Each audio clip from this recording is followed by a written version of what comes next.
नमस्कार, आदाब। आप देख रहे हैं खबर अड्डा और मैं हूं आपके साथ सुम्बुलीरम।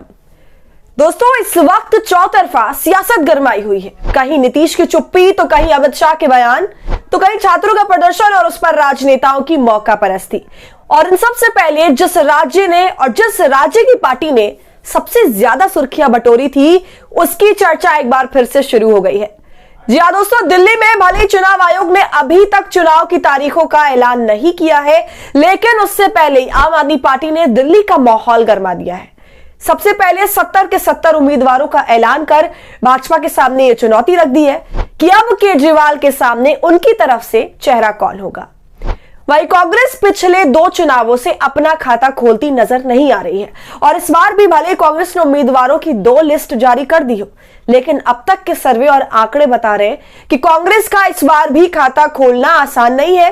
वहीं दूसरी तरफ देखें तो बीजेपी के सामने चुनौतियों की बौछार है। चाहे बात हो अरविंद केजरीवाल के सामने कौन, तो इस पर बीजेपी मौन धारण कर लेती है। तो वहीं आम आदमी पार्टी की तरफ से फ्री बस यात्रा से लेकर फ्री बिजली और पानी के मुद्दे ने बाकी राजनीतिक दलों को पहले से ही बैकफुट पर खड़ा कर दिया था।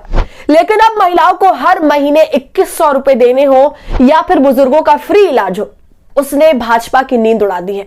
और ये तमाम पॉलिसीज आम आदमी पार्टी का असलहा बनता दिखाई दे रहा है।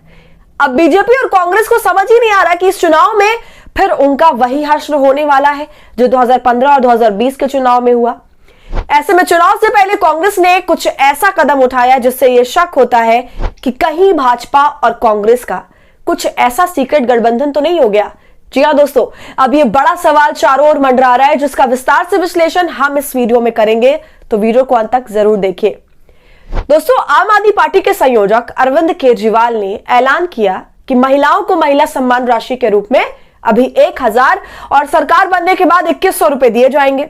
जिसके बाद कांग्रेस के नेता संदीप दीक्षित सीधे इनकी शिकायत लेकर एलजी के पास पहुंच गए और एलजी ने निजी गोपनीयता के उल्लंघन का हवाला देते हुए जांच के आदेश जारी कर दिए। वहीं दूसरी तरफ बीजेपी के नेता और पूर्व सांसद प्रवेश वर्मा ने खुलेआम अपने आवास में नई दिल्ली विधानसभा सीट की महिलाओं को 1100 रुपए कैश बांटते दिखे। तो यहां पर कांग्रेस के नेता का दोहरा चरित्र देखने को साफ मिला, क्योंकि अरविंद केजरीवाल की आधिकारिक पॉलिसी को लेकर तो उन्होंने जांच की मांग करवा दी, मगर दूसरी तरफ भाजपा के प्रवेश वर्मा जो खुले में वोटों को खरीदने का काम कर रहे थे, अपने घर के पिछले दरवाजे से महिलाओं को 1100 नगद बांट रहे थे, कैश में बांट रहे थे। इसके अलावा फर्जी कार्ड भी बनाकर महिलाओं को दे रहे थे। लाडली बहन योजना के नाम पर पार्टी के बैनर तले वो ये सारा फ्रॉड काम कर रहे थे।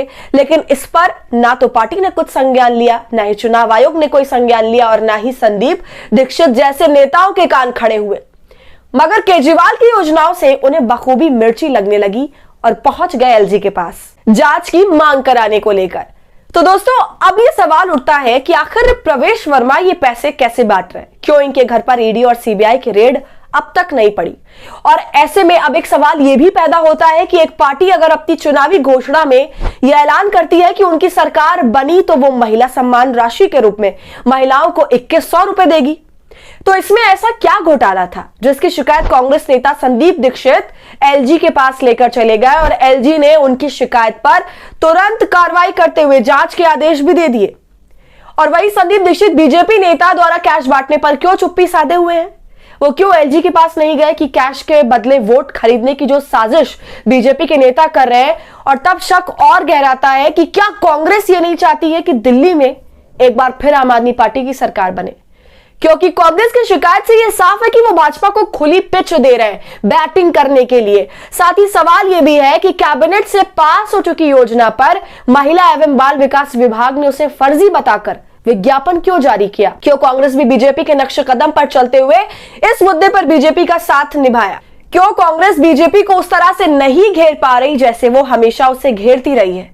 क्या कांग्रेस ने पूर्वांचली वोटरों के मुद्दे पर बीजेपी को खुला छोड़ दिया है? क्योंकि पिछले 3 विधानसभा चुनाव में पूर्वांचली वोटर आम आदमी पार्टी के साथ दिखे हैं।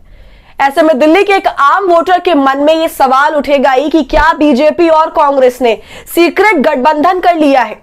जब हमारे रिपोर्टर ग्राउंड में जा रहे हैं तो उन्हें ये बात खूब सुनने को मिल रही है कि क्या अरविंद केजरीवाल को हराने के लिए बीजेपी और कांग्रेस ने गठबंधन कर लिया है।